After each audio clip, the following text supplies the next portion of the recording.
योगी तपस्वियों से भी श्रेष्ठ है। मतलब तप ही सबसे बड़ा योग कहा जाता है, या फिर ऐसे कह लीजिए योग ही तपस्या है। या तपस्या करते करते जब आप योग युक्त हो जाते हैं तो तपस्वी से भी ज़्यादा योगी हो जाना महत्वपूर्ण हुआ। ज्ञानिभ्योपि मतोधिक, और ज्ञानियों में भी, क्योंकि आपका तप करते करते योग सिद्ध हुआ, और योग सिद्ध हुआ तो आपके जीवन में ज्ञान आया। ज्ञान मतलब अनुभूति, सोचना नहीं। सोचना को ज्ञान नहीं कहते, इंफॉर्मेशन को ज्ञान नहीं कहते, जानकारी को ज्ञान नहीं कहते। दोनों में अंतर है। किसी चीज को पढ़ लेना ज्ञान नहीं है, सोचना है, इंफॉर्मेशन है। कोई मैसेज मिल जाने का मतलब ज्ञान नहीं हो जाता। कोई चिट्ठी पढ़ ली तो उसका मतलब ज्ञान नहीं हो गया। कोई किताब पढ़ ली तो उसका मतलब ज्ञान नहीं हो गया, जानकारी मिली है। ज्ञान कब होता है? जब आप उसको अनुभव में लाते हैं, उसका प्रयोग करते हैं, और तब आप कहते हैं हाँ ऐसा होता है, अब पता लगा। कहते हैं ज्ञान जब अनुभव में आ जाए और जब वो मिलन बिंदु पर पहुंच जाए, योग घट जाए, तब कहते हैं वो ज्ञान सफल है। तो कहते हैं ज्ञान से भी महत्वपूर्ण हो गया योग। कर्मिभ्यश्चाधिको योगी, और जो कर्मशील लोग हैं, कर्म में लग गए, उससे भी महत्वपूर्ण माना जाएगा योग। क्योंकि उनके कर्म की प्रक्रिया चरम तक पहुंचने के बाद मिलन बिंदु पर आ जाए, जहाँ से वो भगवान से जुड़ना सीख गए, तो कहते हैं वो योग ही है। इसलिए भगवान कहते हैं तस्माद, इसलिए योगी भवार्जुन, योगी भव अर्जुन, हे अर्जुन तुम योगी बन जाओ। मिलन करने वाले, संयुक्त होने वाले, जुड़ने वाले ऐसे व्यक्ति बनो कि किसी भी विधि से सही तुम्हें भगवान से जुड़ना आ जाए। अब यहाँ तक का प्रसंग पहले चला, अब आगे चलते हैं। आज का आदेश जो भगवान का है वो आप लोग ध्यान से सुनेंगे। तस्मात् सर्वेषु कालेषु माम अनुस्मर युध्य च मयि अर्पित मनोबुद्धिर मामेव एष्यसि असंशयम्। सभी काल में, सभी वक्त में मेरा स्मरण करते हुए, भगवान का स्मरण करते हुए, युध्य च, और कर्तव्य कर्म निभाते हुए, मयि अर्पित मनोबुद्धिर, अपने मन को और बुद्धि को मुझे अर्पित करते हुए तुम जीवन जियो। माम एव एष्यसि, मुझे ही प्राप्त कर जाओगे। असंशयम, निश्चित रूप से, निसंदेह रूप से।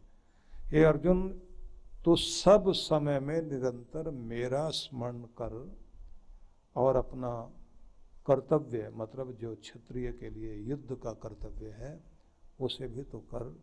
इस प्रकार मुझ में अर्पण किए हुए मन और बुद्धि से युक्त होकर निसंदेह रूप में तू मुझे ही प्राप्त होगा। यह सत्य है। क्या अर्थ हुआ?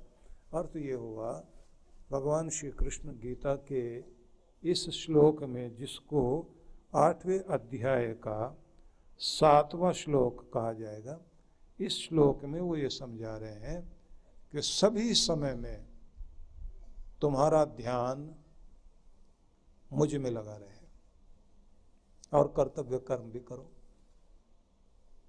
दो बातें हो गई। कर्तव्य नहीं छोड़ना, फर्ज निभाना है, ड्यूटी जो भी है आपकी। एक माँ को अपना फर्ज निभाना है, अपने बच्चे पालने हैं। पिता को भी अपने घर परिवार के लिए वो सब कुछ करना है जो वो करता है। स्मरण प्रभु का रहे कि उसकी लगाई हुई ड्यूटी, उसकी दी हुई नौकरी पूरी की जा रही है। अपना फर्ज पूरा कर रहा हूँ। मेरे माध्यम से कोई जीव इस संसार में आए, उन्हें योग्य बनाकर इस धरती को सौंपना मेरा फर्ज है। समाज में वो लायक बनकर खड़े हों, अपने बच्चों को मैं पालूं पोसूं, उन्हें लायक बनाऊं और उन्हें कुछ दूं, धन भी दूं, धर्म भी दूं, संस्कार भी दूं, संस्कृति भी दूं। उनकी स्मृति में ज्ञान भी होना चाहिए, विज्ञान भी होना चाहिए, लेकिन पूर्वजों के महान संस्कार भी होने चाहिए। वो सब कर्तव्य मैं अपना करूं, लेकिन ये करते करते अपने भगवान को न भूल जाऊं। बच्चों को लायक बनाना सबका फर्ज है। लायक बनाने का मतलब ये है कि कुछ पैसे देकर उन्हें अमीर बनाकर आप सोचते हैं अमीर बन गए। कोई बच्चा कभी भी पैसे देने से अमीर नहीं बनता। जब तक आप उसे कमाना नहीं सिखाते, धन देकर अमीर नहीं बनाया जाता, कमाना सिखा करके ही बच्चों को अमीर बनाया जाता है। आप उन्हें कमाना सिखाइए। बेहतर जिंदगी देना चाहते हैं, बेहतर जिंदगी जीने का शऊर दें, तरीका दें उन्हें, वो शिष्टाचार दें कि बेहतर जिंदगी कैसे जी जाती है। बेहतर जिंदगी के लिए बढ़िया कपड़े, बढ़िया आभूषण, गाड़ियां, नौकर चाकर देकर बढ़िया जिंदगी नहीं। बढ़िया जिंदगी वो कि जिससे वो अपनी वो चीजें कमा सके, सम्मान कमा सके, लोगों का प्यार कमा सके, दुनिया में सिर उठाकर जी सके। वो सब संस्कार देने की जिम्मेदारी माता पिता की है। और इसे कोई किराए का व्यक्ति नहीं करेगा। किराए पर आप कोई ट्यूटर लेकर आए, किराए पर आप टीचर लेकर आए, किराए पैसे देकर आप कोई बड़े स्कूल में आप भेज दें, जब तक आप खुद नहीं जाएंगे। ईरान के बादशाह को इच्छा हुई कि मैं जिस उस्ताद को बहुत आदर से लेकर आया था अपने बच्चों को संस्कार देने के लिए, पढ़ाने के लिए, देखूं तो सही मेरे बच्चे ठीक पढ़ रहे हैं। देखने गया, खिड़की से झांक कर देख रहा है। पढ़ाने वाला जो उस्ताद था, शिक्षक, गुरु, वो उठकर पानी वानी पीने के लिए बाहर गया था। आया तो जैसे ही कमरे में घुसा तो उसके जूते, एक चप्पल इधर एक चप्पल उधर गिरा, जाकर बैठ गया। उतनी देर में बादशाह का बेटा भी बाहर से पानी पीकर आया था। उसने देखा कि मेरे उस्ताद के जूते इधर उधर बिखरे पड़े हैं। बड़े प्यार से उसने उसको उठाया और हृदय से लगाकर बहुत प्यार से एक तरीके से उसे रखा, और रखने के बाद अदब से आकर, शिष्टाचार के अनुसार आकर, पूरे मैनर्स के साथ वहां इजाजत लेकर बैठ गया जहां वो बैठकर पढ़ रहा था। उस्ताद ने भी देखा और देखकर कहा, बस तमीज नहीं छोड़ना, और ठीक से बैठो और अपनी किताब खोलो। बच्चा और सबके साथ वो भी किताब खोलकर, अपनी पुस्तक खोलकर बैठ गया। अब इधर बादशाह वहां से चलता हुआ अंदर पहुंचा, क्योंकि बच्चों के लिए द्वार अलग था जहां से वो हॉस्टल में अंदर जाकर पानी वानी पीकर आते थे, जिधर से जो है उस्ताद भी जाता आता था। और बाहरी लोगों के लिए मुख्य द्वार जहां से होकर ये बादशाह आया। जैसे ही अंदर घुसा सब खड़े हो गए, टीचर भी खड़ा हुआ, अपने देश के राजा को सम्मान देना था। अब बादशाह अंदर आकर कहता है, मैं देखना चाह रहा था कि आप क्या पढ़ा रहे हैं, आपने मेरे बच्चों से जूते उठवाए।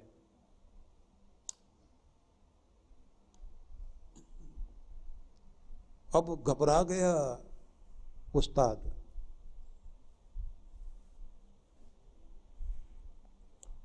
और बादशाह ने अपने बच्चे की तरफ देखकर कहा,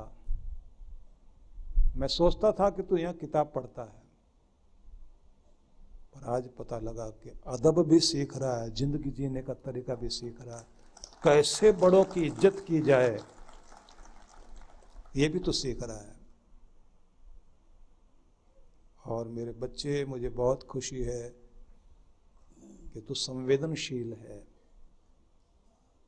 इतना सेंसिटिव है कि तुझे अपने साथ ये भी समझ में आता है कि दूसरों की भावनाओं को भी समझा जाना चाहिए। बड़ा होकर बादशाह बनेगा। बादशाहत तख्त पर बैठने से नहीं आती, दिलों पर बैठने से आती है, और ये उस्ताद सिखा रहा है। मुझे खुशी है क्योंकि ये जिंदगी जीना सिखा रहा है। और उसने कहा कि आप अपनी कुर्सी से खड़े हो गए हो, आपको खड़े होने की जरूरत नहीं थी। आपके सामने तो बादशाह को खड़ा होना चाहिए, क्योंकि आप सच में ये नहीं सोच रहे हो कि बादशाह का बेटा है और तुम वहां से रोकते, नहीं नहीं नहीं बेटा तू मत हाथ लगा, मेरे जूतों को मत हाथ लगा। अगर तू बच्चे की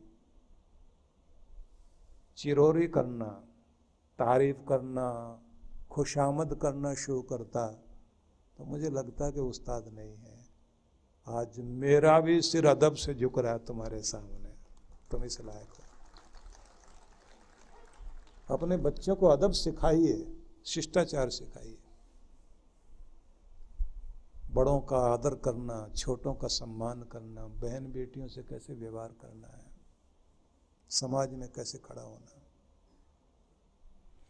ये सब चीजें, ये कर्तव्य सिखाना जिम्मेदारी है हमारी सबकी। लेकिन ये भी साथ में सिखाना चाहिए कि भगवान की भक्ति कैसे की जाए, कैसे बैठा जाए, कैसे उठा जाए।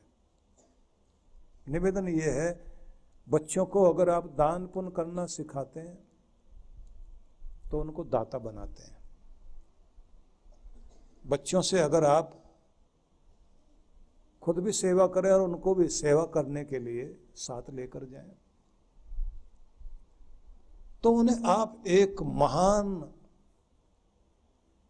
समाज सेवक, देश का सेवक, मानवता का सेवक बनाने की प्रक्रिया देते हैं।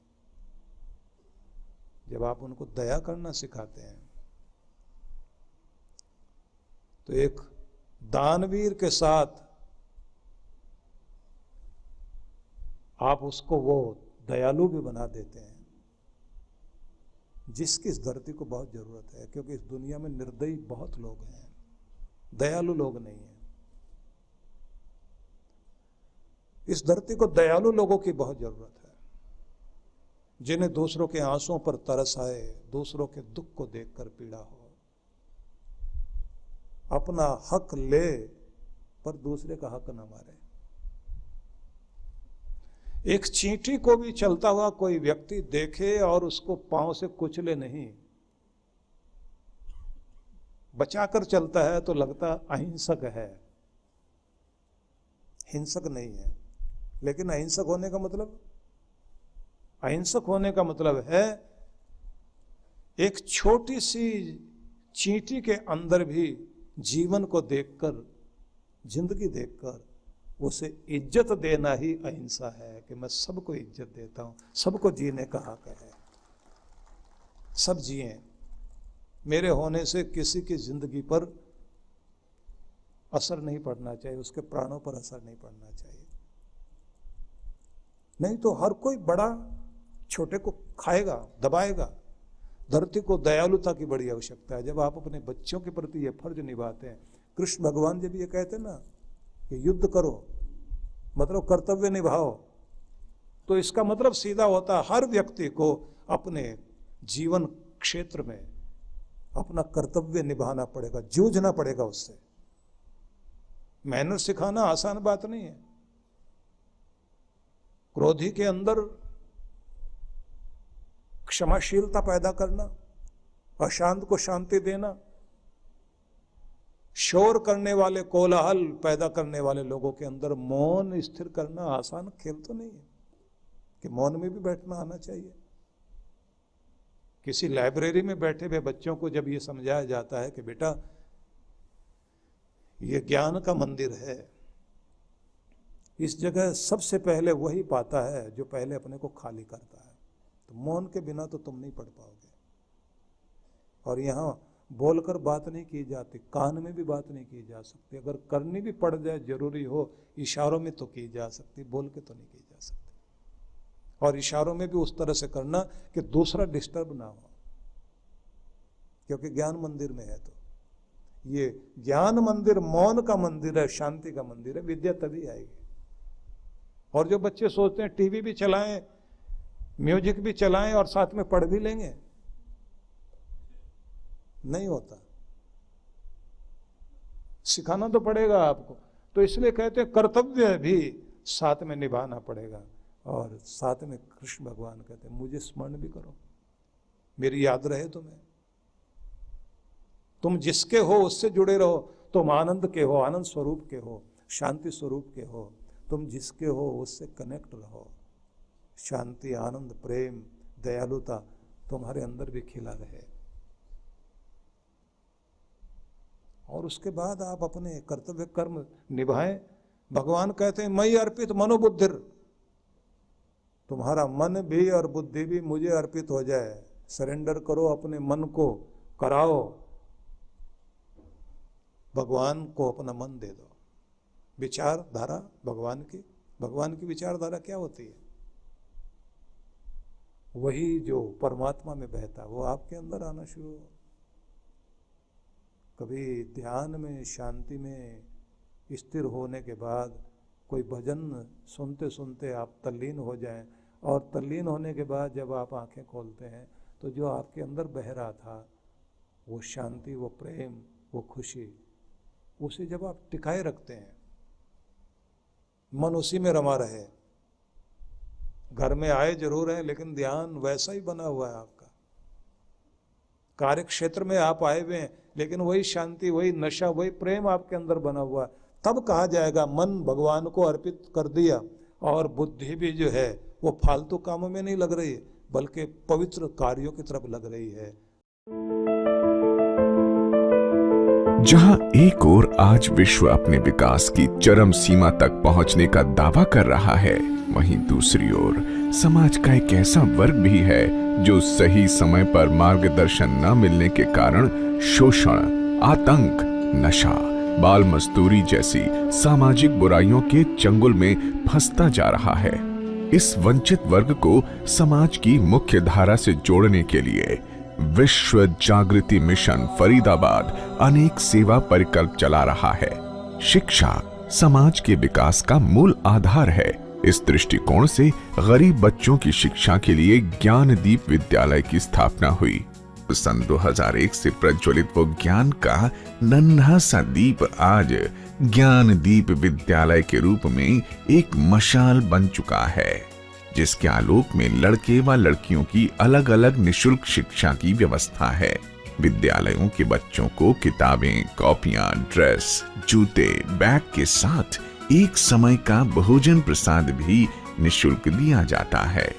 जब ज्ञान तीर्थ की निस्वार्थ सेवा की गूंज देश के महामहिम राष्ट्रपति जी और प्रधानमंत्री श्री नरेंद्र मोदी जी तक पहुंची, तो उन्होंने भी सद्गुरु जी के प्रयास की सराहना करते हुए इन बच्चों को आशीर्वाद दिया। देश के प्रधानमंत्री श्री नरेंद्र मोदी जी ने बेटी बचाओ बेटी पढ़ाओ का नारा दिया है।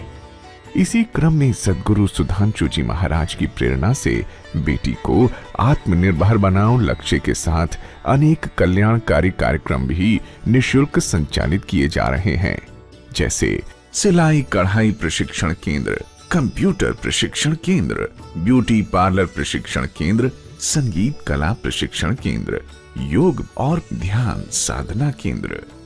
तो ये कुछ कलियां हैं जिनको आपके प्रेम की बूंदें मिलें, ये मुस्कुराएंगे, खिलेंगे और मनुष्यता खिलेगी और हम अपने परमात्मा के प्यारे इंसान कहलाने के योग्य बनेंगे। हम आह्वान करते हैं आप भी सहयोग देकर इन गरीब बच्चों की शिक्षा दीक्षा का भार वहन कर सकते हैं। बच्चों को विद्यालय की ओर से निशुल्क वितरित होने वाली सामग्री के वितरण में सहयोग कर सकते हैं। बच्चों के एक समय के भोजन प्रसाद की व्यवस्था में हाथ बटा सकते हैं। मेधावी छात्रों को पुरस्कृत कर सकते हैं। मैं इसके लिए आह्वान करता हूँ कि चले आइए, ईश्वर का मंदिर बनाने के लिए, मानवता का मंदिर बनाने के लिए हम मिलकर काम करें। बच्चे समाज और देश का भविष्य है। इनके उत्थान के लिए यदि आप भी इन बाल विकास योजनाओं में अपना सहयोग देना चाहते हैं तो ऑनलाइन डोनेशन के लिए लॉगिन करें www.vishwajagritimission.org।